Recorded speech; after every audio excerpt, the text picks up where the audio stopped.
வணக்கம்.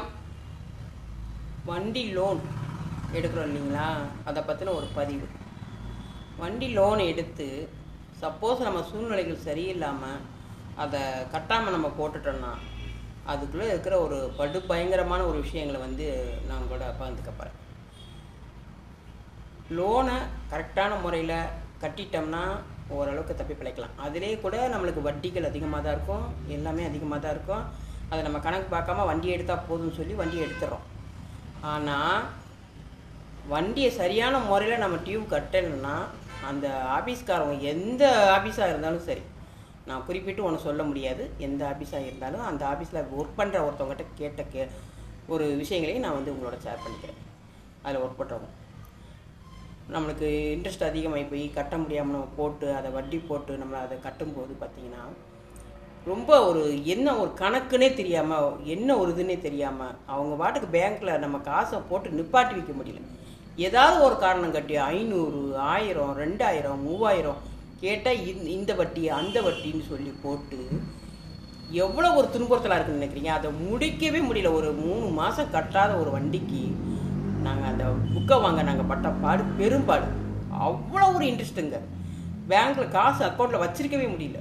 என்ன போட்டாலும் எடுத்துடுறது. ஏதாவது ஒரு தெரியாமல் 5-10 வச்சுருந்தோம்னா அவ்வளோதான். என்னென்னு பார்த்தா அதுக்கு ஒரு கணக்கு, இது அதுன்னு சொல்லி போட்டு அவ்வளோ ஒரு கணக்கு பண்ணுறாங்க.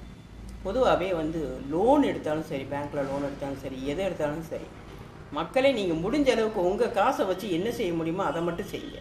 உங்களால் ஃபுல் காசு கொடுத்துக்க வண்டி எடுக்க முடிஞ்சால் எடுங்க, இல்லைனாக்கா வண்டியை எடுக்காதீங்க. யாராக இருந்தாலும் சரி.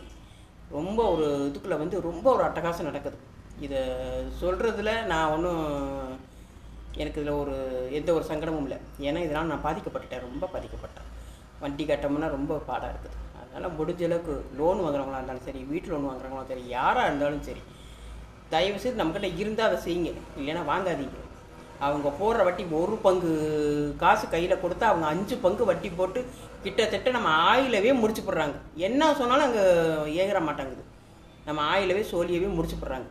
போய் மீறி போய் கேட்டோன்னா நம்மளுக்கு ஃபெயில் மார்க் வந்துடுமா, ஃபெயில் போட்டு விட்ரு, உங்கள் ஒழுங்காக கட்டலை பண்ணலை செய்யலைன்னு சொல்லிட்டு பயமுறுத்துறாங்க. இந்த ஃபெயில் இருந்துச்சுன்னா நமக்கு எப்பயுமே எதுவுமே பண்ண முடியாதா, நம்ம எந்த ஒரு இதுவுமே பண்ண முடியாதா அப்படின்னு சொல்லி அதையும் பயமுறுத்தி அவங்களால முடிஞ்ச அளவுக்கு வட்டி வாசிகளை போட்டு ரொம்ப பாடுபடுத்துகிறாங்க, ரொம்ப பாடுபடுத்துகிறாங்க. இதெல்லாம் நல்லது இல்லை. நம்மளை மாதிரி இருக்கிற ஏலத்தாளைகள் படுற அவஸ்தை பெரும் அவஸ்தை. இந்த மாதிரி ஏகப்பட்ட பேர் குமுறி அழுது புலம்பிகிட்டு இருக்கிறாங்க. ஆனால் அதுக்கான செயல் யாரும் செய்ய மாட்டேங்கிறாங்க. இன்றைக்கி நானுமே ஒரு வண்டியை எடுத்துகிட்டு நாங்களுமே படாத பாடுபட்டு அதுக்கப்புறம் தான் அந்த புக்கவே நாங்கள் வாங்க முடிஞ்சிச்சு. அநியாயமாக காசு கட்டி, அநியாயமாக வட்டி கட்டி தான் அந்த இதை வாங்க முடிஞ்சிச்சு. அதனால் மக்களே, உங்கள் சொந்த உழைப்பு, சொந்த காசு இருந்தால் மட்டும் எதையுமே செய்யுங்க. கடன் வாங்குற வேலை பார்க்காதீங்க. அது நம்மளை பாருன்றுவாங்க. சரிங்களா?